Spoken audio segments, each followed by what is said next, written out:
So a little more on independent thought here. We have a number of tweets in a row that I want to read. So the cognitive conditioning that I witness on a regular basis is staggering. Even more shocking is how unaware we are of our own programming. The organic computer that is our brain is easily molded to the liking of the user. The key is to be aware of who that user is and become them. Once we become the master of our domain, no longer ransom to the demands of those holding authority over us, we are free to choose a path as we see fit. We may remain on course or we may change, but being fully aware of our own agency is step one on the path to independent thought.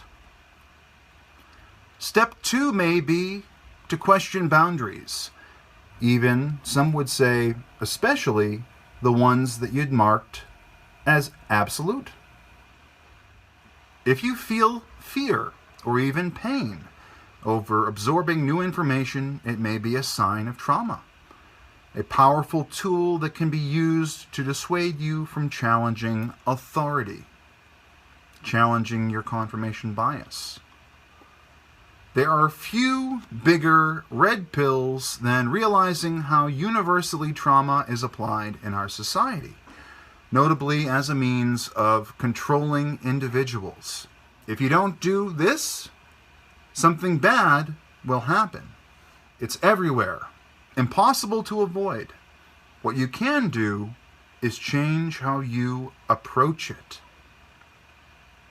So, of course, I was watching a little video earlier of Steve Jobs talking about how to affect reality, which buttons to press for things to pop out on the other side. And this kind of touches on that same point, like thinking about reality in terms of absolutes that can't be changed. Of course, you could apply casual fatalism. You could point at what can be changed, what can't be changed, push the things that can be changed, ignore the things that can't. That's one way forward, of course. But becoming cognizant of all these options is key to starting that process, to beginning your path to true agency within this world, true independent thought and agency. Now, people will say, free will doesn't exist, and that is partially true. There's a thing I call rational free will. This is the free will that does not exist for human beings, where you can't control inertia. You can't control everything that's happened since the Big Bang. You can't control, what genes you have and all these different factors that go into our decision-making process. Our brain makes a decision and then we rationalize it later. That means we don't really have free will. So rationally speaking, free will doesn't really exist. Sorry, I wish it were true. However, everything must have an opposite.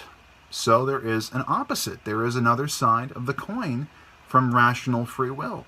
There is irrational free will.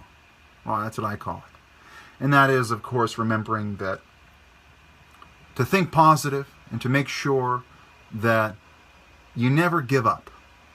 You never give up. Okay?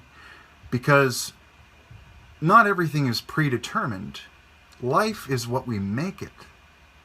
We have to view reality this way, otherwise we become bogged down in negativity. We become bogged down in thinking that we don't have a choice, that we don't have a chance. And the reality is we do have a choice. Sometimes our brain may determine things for us and then we rationalize it later. Yes, we do have free will. Of course, as irrational beings, we have irrational free will. And that means that we have agency in this crazy, irrational world that we've created and that we continue to work on. So the cognitive conditioning that I witness on a regular basis is staggering. So we are being brainwashed every minute of every day. That's it. We're talking to ourselves. Others are talking to us. We're getting information from the media. It's true. We're being brainwashed every minute of every day by somebody, by something. We are being conditioned every minute of every day. There's nobody that's free of this conditioning. It's part of the human condition. That's really what it is. But what's even more shocking is how unaware we are of our own programming. We are not aware. We think we make decisions. Our decisions are being made by our brains ahead of time, and we're rationalizing them later. That's what it is. And of course, we don't realize that our opinions are assigned. They're being assigned to us by the media, by our friends and family. All the stimuli that we take in is informing our reality. And we all have our own lens, our own window, our own view of what reality is. I look at reality one way, and you look at it another. But many people are unaware of this fact.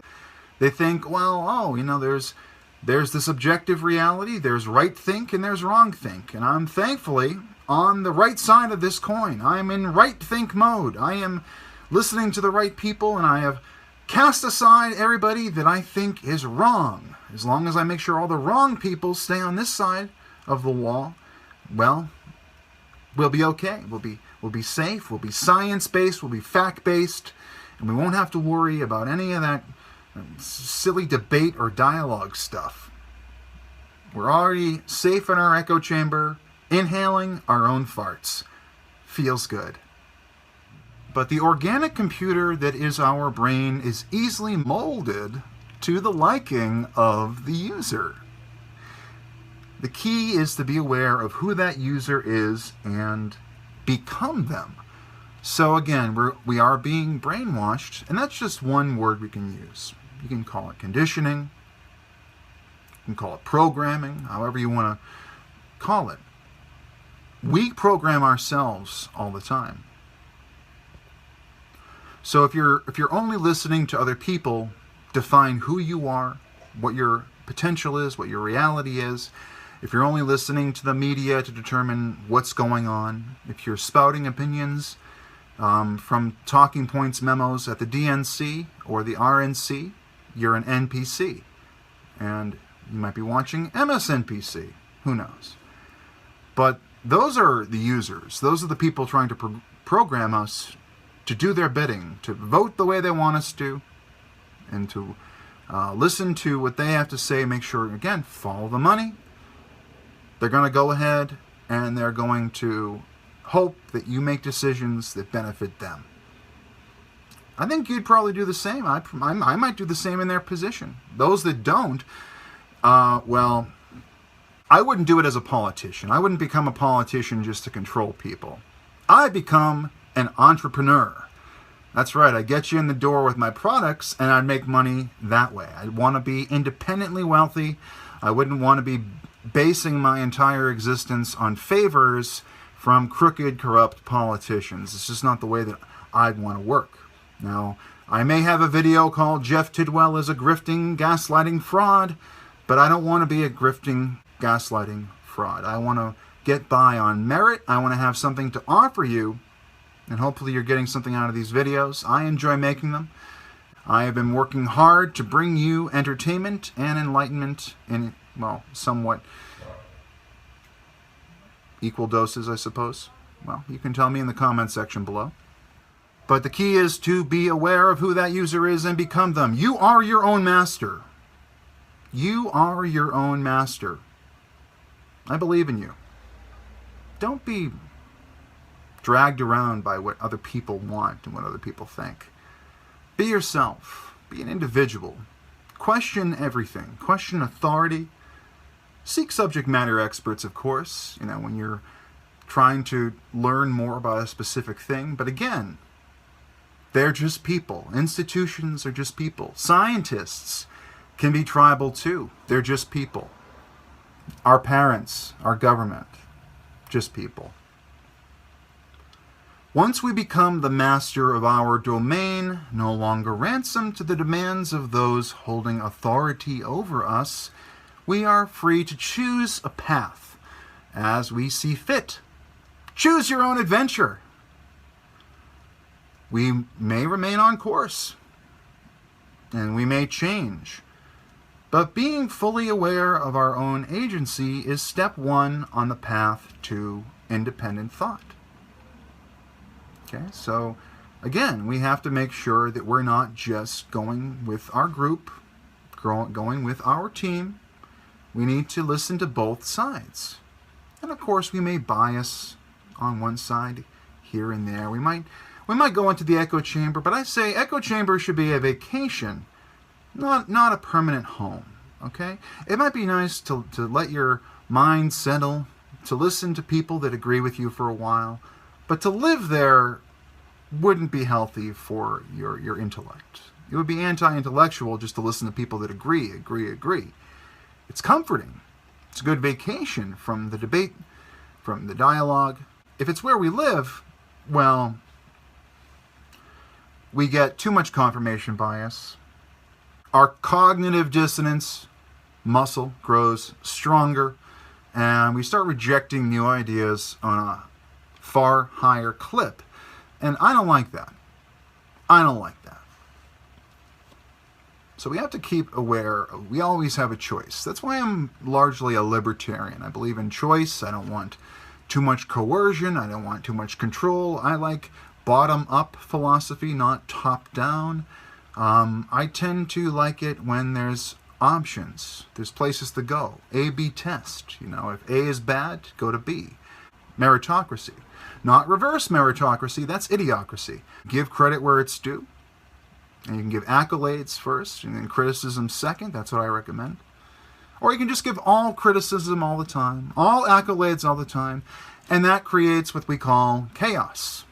Chaos. Okay? All of you postmodern thinkers out there that say, everything is just a construct. Chaos sure isn't, and that's what you're headed towards with that mindset. Step one on the path to independent thought is being fully aware of our own agency. And step two may be questioning boundaries, even those that some would say are marked as absolute. Okay, so in this world there are many things that seem absolute, but if you knock on that door and it starts to move just a little bit, you realize, I can push that door a little further. I can open that door. I thought it was a locked door. I didn't even know there was a door there to begin with. But it turns out, here's a possibility that I didn't even know existed. And if I had stayed in my echo chamber, if I had stayed back in my confirmation that this couldn't be changed, that I couldn't move forward, that I would just blanket this as impossible, I would never have discovered the truth. The truth being that this is changeable. That's why I got to knock on those doors. You challenge authority, challenge the box. Get your head outside the box. Otherwise, you're going to live in a constrained reality, which is fine. No judgment. Thinking of some uncomfortable truths, some things that don't seem quite right, that might be the best way forward, the things that we never thought possible. Now on my profile there is this quote by Schopenhauer. Now it's not really a Schopenhauer quote. It's loosely translated from some of his German writings. But what it says is essentially, initially the truth is rejected as ridiculous. It's ridiculed. Okay? Now, when I'm talking about truth here, I'm talking about objective truth. I'm not talking about subjective truth, something that, this person says is true and this person says is false. We're talking about things that are completely self-evident, that are scientific truths, that are unquestioned, even though it's really hard to find settled science in this world. These are things that are truly unquestionable. But they start off as being ridiculed, and then they're violently opposed. Like, people just flat out reject them hard. They say, no, no, no. It could be the truth, but this is too dangerous. And they violently oppose it. They push it away. And then after some time heals all wounds. They realize that that truth is self-evident. So if you question authority, you question the boundaries of the box, you may be surprised what you find. Not every wall is movable. But if we never moved any walls, we would never have had the discovery of the plane, the invention of the plane by the Wright brothers. We would never have had the invention of the Turing system by Alan Turing, the computer. We wouldn't have never had the smartphone. We wouldn't have ever had nuclear power. We wouldn't have had any of these discoveries if people just stayed within their comfort zone. They had to adventure. They had to do things that nobody thought rational, nobody thought possible. So, if you feel fear or even pain over absorbing new information, it may be a sign of trauma, a powerful tool that can be used to dissuade you from challenging authority. So sometimes we see things that we have marked, that society has marked, that our parents have marked, that institutions have marked, that we have marked as bad, as scary, as inappropriate. And oftentimes that's where the humor actually lies. The reason why things are funny is often because they're not supposed to be said. They're inappropriate. That's why they're funny. Like, we need to look at the things that are darker, the things that are... We need to laugh at the darkness, not be afraid of it, not push it away. You can't crush out these ideas. You can't crush out the darkness. You can't just say, light only for me. Light only for me. I can never offend anybody. I can never do anything. You know, it's not our right not to be offended. We get offended every minute of every day by something or another because we've marked it as negative. We've marked it as offensive. And that's what I'm talking about here. You know, if you feel fear or pain over absorbing new information, it's a sign of trauma. Somebody, maybe it was you, maybe it was somebody else, has made you think that this is inappropriate, that there is something taboo, which makes it funny if it's humor, taboo or wrong with this information. It feels true. It seems verified. There's veracity here. There's people have empirical evidence. They have scientific evidence. They have all this stuff, but it just doesn't feel, this can't be true. It's uncomfortable. I've been conditioned. I've been controlled to think and traumatized to think that this is inappropriate. I can't accept this truth. It wouldn't be PC. It wouldn't be cool.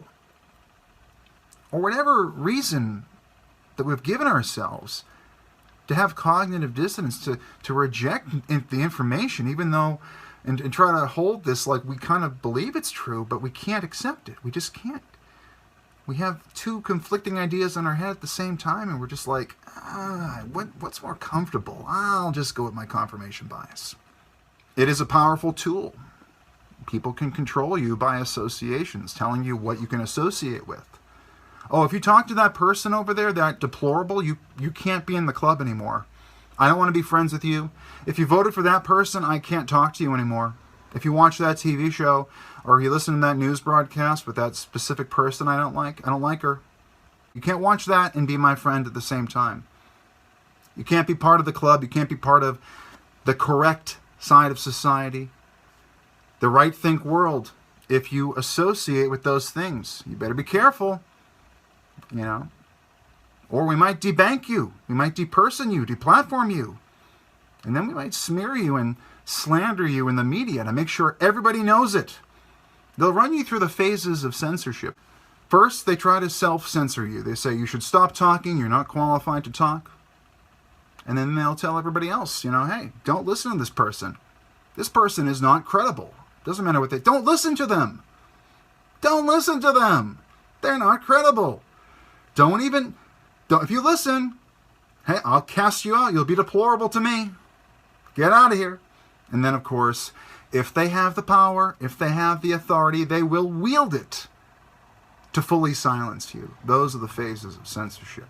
So, of course, there are few bigger red pills than realizing how universally trauma is applied in our society, notably as a means of controlling individuals. If you don't do this, bad thing will happen. If you don't listen to this side, we'll cast you out. If you don't believe in the modern religion of global warming, you'll be cast out of scientific circles. But there's so many things. Just this world of casting negative association and using that to direct not just you, but other people from interacting with you, from allowing you in their circle. And this is what they're trying to do with identity politics. They're saying, you're part of this group here. You have this belief system. So you must be part of this gigantic half of reality, half of the human population. And you're in this large group, so you're all the same. You're all the same. And we don't associate with your kind here. Okay, we're inclusive. We're inclusive. But we don't associate with your kind. Okay, and they also, they put every single one of the bad apples, because every single group in this world has bad apples in it. But they'll put you all the bad apples, and they'll mix them into your group, or whatever group it is, another group, an out group from you. And they'll say, that's all the people. They'll look at the most devious, awful people in that group, and they'll say, that little 1% of the group represents the rest. Why would they ever associate, collectivists think this way, why would they ever associate with that group of people, that minority, that small little group that we don't like, that did some funny business that we're not really kind toward? So I say it is everywhere, this universal trauma. It's impossible to avoid. Brainwashing is real. You're doing it to yourself right now. I'm doing it to myself right now. We are always taking in information, telling ourselves what the truth is, reassuring ourselves. But what you must remember is you can always change how you approach it. You can change how you approach reality. Think positive. I believe in you. You can do it. It's hard to imagine, but things can change. Things can change. But it starts up here. You have to imagine where you want to go next, what you want to do, and then find a way, a system to get there.